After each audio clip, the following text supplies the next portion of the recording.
Hello दोस्तों, welcome to ISM channel. आज हम लोग यहाँ पे डिस्कस करेंगे एक बिग न्यूज़ के बारे में और दो स्टॉक के बारे में। देखो यहाँ पे दो स्टॉक कौन कौन सा है। तो पहला यहाँ पे है हैप्पीएस्ट माइंड और यहाँ पे जो दूसरा है वो है आपका IRCTC। तो आप इस वीडियो को जरूर से अंत तक देखो। लेकिन पहले हम लोग यहाँ पे जानेंगे न्यूज़ के बारे में। और आप लोगों को ये इमेज को देखकर मालूम चल गया होगा कि यहाँ पे न्यूज़ जो है किसके रिलेटेड है, और ये है RBI के रिलेटेड। ठीक है, अब देखो यहाँ पे क्या न्यूज़ है, पहले आप यहाँ पे वो जानो सही से, फिर उसके बाद हम लोग यहाँ पे आगे बढ़ते हैं। तो देखो यहाँ पे न्यूज़ आपको ऐसा है कि यहाँ पे जो RBI में continue to hold rate amid concern over inflation expert. मतलब कि यहाँ पे देखो जब रेट का जब आपको नाम आ रहा है मतलब MPC मीटिंग, ठीक है। और ये कब आपका होने वाला है, तो देखो यहाँ पे ये 8 अगस्त से स्टार्ट होगा और 10 अगस्त के दिन आपको फाइनल डिसीजन जो है यहाँ पे दिखाई देगा। और साथ साथ यहाँ पे जो कमेंट्री भी आपको होते हुए दिखाई देगा, जो उतना ही इंपॉर्टेंट है जितना रेट हाइक यहाँ पे हो या फिर ना हो। लेकिन यहाँ पे बहुत सारे जो एक्सपर्ट क्या बोल रहे हैं, पहले आप यहाँ पे वो देख लो। तो देखो यहाँ पे क्या लिखा हुआ है, the Reserve Bank is likely to continue with the pause on the key interest rate at its upcoming MPC यानी आपका monetary policy review as a concern on the inflation. मतलब यहाँ पे साफ तौर से जो एक्सपर्ट का ही बोलना है कि ऐसा हो सकता है कि फिर मतलब इस बार यहाँ पे पॉज आपको दिखाई दे, मतलब यहाँ पे कोई भी रेट हाइक होते हुए दिखाई ना दे।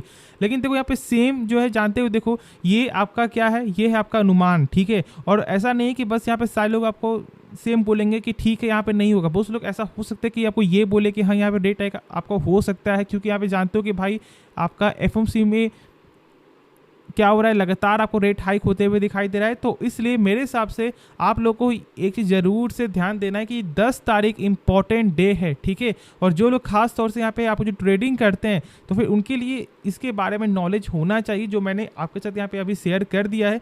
बाकी आज का बस मेरा यहाँ पे मेन टॉपिक था कि आप लोग को जो है यहाँ पे न्यूज़ के बारे में सही से मालूम चल जाए, बाकी आपका डिसीजन होना चाहिए। तो ठीक है, अब हम लोग यहाँ पे स्टॉक के बारे में जानते हैं। तो स्टॉक का नाम है यहाँ पे हैप्पीएस्ट माइंड। अब देखो यहाँ पे हम लोगों को फोकस बहुत ज़्यादा यहाँ पे करना है। क्यों? अब जानते हो कि स्टॉक में कहीं ना कहीं अभी भी बहुत ज़्यादा प्रेशर यहाँ पे दिखाई दे रहा है। ऑलमोस्ट बहुत मंथ से ये आपको डाउन ही जाते हुए दिखाई दे रहा है।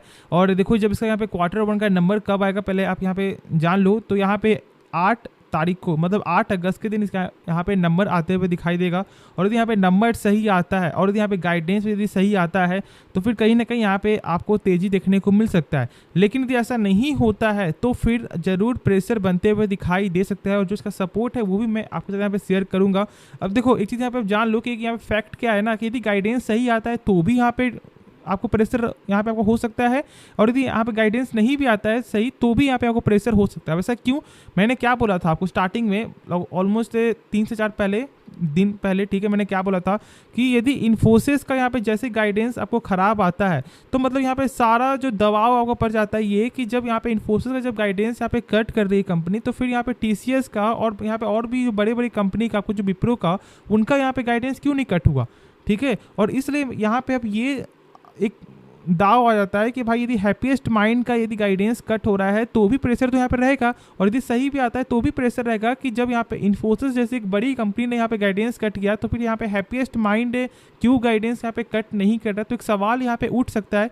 इसलिए आप लोगों को फोकस जरूर से यहाँ पे रखना है। ऐसा नहीं करना है कि नंबर सही आने के बाद तुरंत आप लोग स्टॉक को बाई करना है, कुछ दिन यहाँ पे आपको वेट करना है। लेकिन उससे पहले हम लोग पहले इसका सपोर्ट देखेंगे, उसके बाद ही कोई फैसला हम लोग को यहाँ पे लेना चाहिए। और हाँ देखो एक चीज़ और, ये डिसीजन आपका है तो एक बार खुद से सोच समझ कर ही बाय या फिर सेल करना। पैसा आपका है, रिस्क आपका है, तो यहाँ आपको भी समय देना पड़ेगा।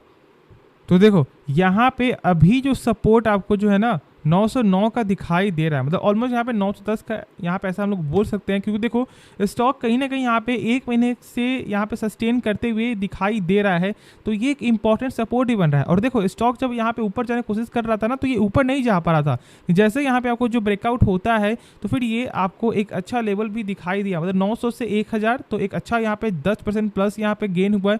तो ठीक है यहाँ पे, लेकिन जब तक इसका नंबर सही नहीं आता है तब तक फिलहाल अभी आप लोगों को फ्रेश एंट्री नहीं लेना चाहिए। हाँ यदि फॉर द लॉन्ग टर्म के लिए जा रहे हो तो ये सब एक सही प्राइस है, या फिर अभी आप इन्फोसिस में जाओ या फिर आप टीसीएस में जाओ, ये सब प्राइस आपको हमेशा देखने को नहीं मिलेगा।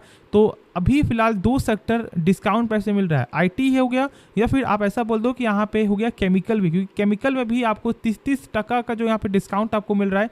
तो आप सोच सकते हो, ऐसा मत करना कि जब इसका रैली होगा स्टार्ट तो फिर आप यहाँ पे स्टॉक को बाई करो, ये सब गलती मत करना, वरना फिर यहाँ पे बाद में आप ही का नुकसान क्या होगा कि आप लोग क्या बोलोगे कि भाई स्टॉक यहाँ पे खराब है, कंपनी खराब है। तो ऐसा कुछ नहीं होता है, बस यहाँ पे टाइमिंग गलत होता है आप लोगों का बाई करने का या फिर सेल करने का। बस आप उस चीज़ पे फोकस करो, खुद आपका जवाब जो है यहाँ पे मिल जाएगा।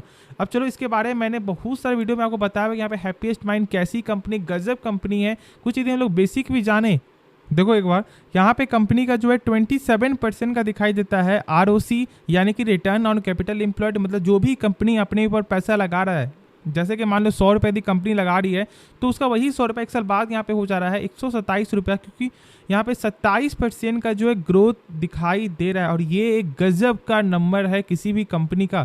फिर उसके बाद यहाँ पे यदि हम लोग चेक करें इसका पीजी रेशियो, तो यहाँ पे कंपनी का कुछ वैल्यूएशन है वो भी यहाँ पे एक सही वैल्यूएशन पे कंपनी दिखाई दे रहा है, मतलब कि प्राइस के हिसाब से एक अच्छे वैल्यूएशन पे ये ट्रेड कर रहा है। देखो होता क्या है कि बहुत लोग यहाँ पे चेक करते हैं स्टॉक का पी, और देखो यदि हम लोग यहाँ पी को चेक करेंगे ना, तो यहाँ पे क्या दिखाई दे रहा है 64 का पी, मतलब कि भाई इसका वैल्यूएशन यहाँ पे हाई हो चुका है, अभी हम लोग यहाँ पे स्टॉक को बाई नहीं कर सकते इसके हिसाब से। लेकिन देखो कभी कभी स्टॉक का पी एक सही नंबर आपके साथ यहाँ पे शेयर नहीं करेगा, तो इसलिए आप क्या करो, उससे अच्छा बेहतर से बेहतर उसका चेक कर लो पीजी रेशियो, जो आपको ये बता देगा कि हाँ भाई कंपनी क्या सही वैल्यूएशन पे यहाँ पे मिल रहा है या नहीं मिल रहा। बहुत से लोगों को, मतलब बहुत कम ही लोगों को मालूम है कि पीजी रेशियो कोई रेशियो होता है जिसे मालूम चलता है कि इसका क्या वैल्यूएशन है।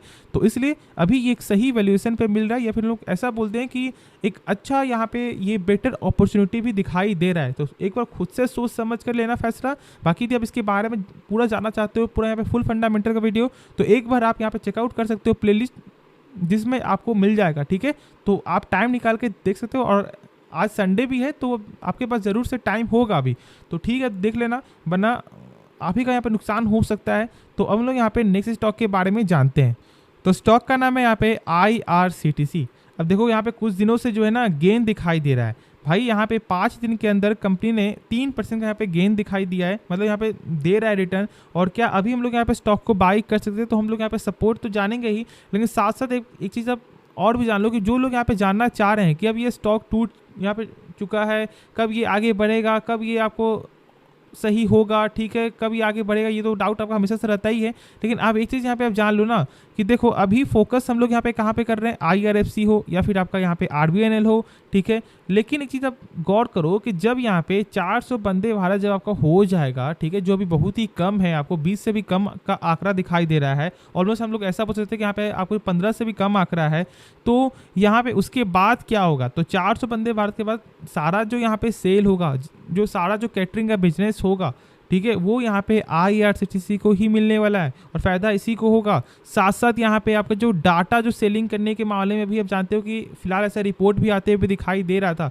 तो इसलिए भाई मेरे हिसाब से आप लोग को एक भी स्टॉक को सेल नहीं करना चाहिए यदि आपने IRCTC में पैसा लगाया हुआ है।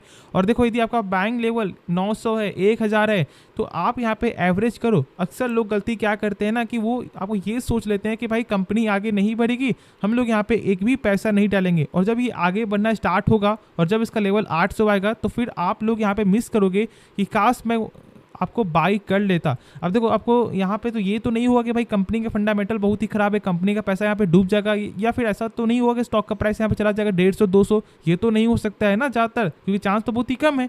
तो इसलिए आप इस चीज़ को यहाँ पे ध्यान दो, यदि कंपनी का फंडामेंटल स्ट्रॉन्ग है ना तो आप यहाँ पे एवरेज करो। अक्सर लोग एवरेज करने में डरते हैं या फिर उनको आपको ये लगता है कि पैसा फंस जाएगा, ठीक है। तो यदि आप ट्रेडिंग कर रहे हो तो फिर आप जो यहाँ पे आपको रिस्क दे रहे हो, ठीक है भाई 1 लाख रुपया मैं यहाँ पे खोने के लिए तैयार हूँ, 10 सर यहाँ पे मैं खोने के लिए तैयार हूँ, लेकिन वही स्टॉक में यहाँ पे पैसा लगाने के लिए आप डर रहे हो, तो ये सब गलती करोगे तो फिर भाई पैसा जो आपका 5 दिन के अंदर आ सकता है वो यहाँ पे 50 दिन बाद आएगा। तो इसलिए इस टाइम को समझो और इस टाइम में कितना पैसा भी आप बना सकते हो।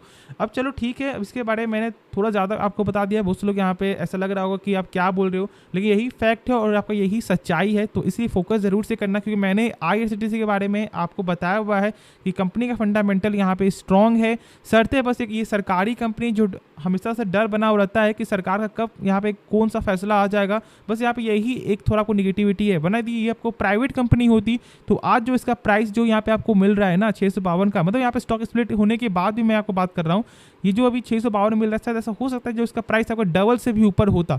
तो बस आप इस चीज़ को यहाँ पे समझो, बाकी आगे आपकी मर्जी है, पैसा आपका है, रिस्क आपका होता है। लेकिन चलो ठीक है, हम लोग पहले यहाँ पे टेक्निकल समझते हैं कि यहाँ पे टेक्निकल क्या बता रहा है, इसका क्या सपोर्ट है और क्या इसका आपको यहाँ पे रेजिस्टेंस लेवल दिखाई दे रहा है। तो देखो यहाँ पे अभी जो आपका सपोर्ट है ना वो है यहाँ पे 618 का, ठीक है, क्योंकि देख लो यहाँ पे कि ये नीचे जाने की कोशिश कर रहा था लेकिन उसके बाद भी ये नीचे नहीं जा रहा है, मतलब ये एक इंपॉर्टेंट इसका बेस यहाँ पे बन चुका है। और यदि हम लोग यहाँ पे ऊपर के लेवल यदि चेक करें तो यहाँ पे देखो 663 का इसका ब्रेकआउट लेवल यहाँ पे नजर आ रहा है, या फिर हम लोग यहाँ पे ऐसा बोल सकते हैं कि इसका ये आपको रेजिस्टेंस लेवल है। अभी देखो ये सपोर्ट और ये आपको जो रेजिस्टेंस कैसे मालूम चलता है, तो बहुत लोग जो इसके बारे में यहाँ पे सही से समझ में नहीं आता है कि यहाँ पे कौन सा सपोर्ट है या फिर कौन सा इसका कोई यहाँ पे ब्रेकआउट लेवल है।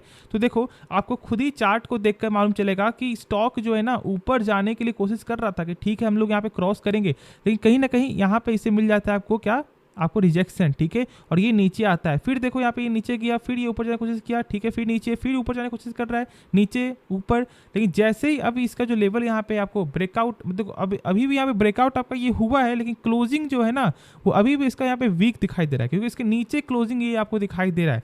तो यदि यहाँ पे 2-3 दिन के अंदर यदि इसके ऊपर यहाँ पे ये सस्टेन नहीं करता है, ठीक है, 3 से 4 कैंडल या फिर 2 से 3 कैंडल भी क्यों ना हो, तब तक आप लोगों को यहाँ पे फ्रेश एंट्री बिल्कुल भी नहीं लेना चाहिए ऊपर के साइड के लिए, यदि आप शॉर्ट टर्म पर्पस के लिए। ठीक है, देखो बात सुन लो, शॉर्ट टर्म पर्पस के लिए, लॉन्ग टर्म के लिए एक बेटर प्राइस है यदि आपका विजन एक अच्छा है तो। बाकी आगे आपकी मर्जी है, खुद से एक बार इसके बारे में सोचना समझना, उसके बाद ही कोई फैसला लेना। और देखो यहाँ पे अगले हफ्ते आपको जो है इसका क्वार्टर वन का नंबर भी आने वाला है, जो डेट है वो यहाँ पे है आपको 9 अगस्त। तो यदि आप यहाँ पे क्वार्टर वन तक यहाँ पे वेट करना चाहते हो, ठीक है, तो आप यहाँ पे वेट कर सकते हो, दिक्कत वाली कोई भी बात नहीं है। तो खुद से एक बार इसके बारे में सोच समझ कर लेना फैसला। तो होप ये वीडियो पसंद आया होगा। बाकी इस वीडियो में यदि आपको कुछ भी सीखने को मिला तो आप इस चैनल को सब्सक्राइब कर सकते हो और साथ साथ आप इस वीडियो को भी लाइक करना। तो मिलते हैं नेक्स्ट वीडियो में, तो तब तक के लिए धन्यवाद।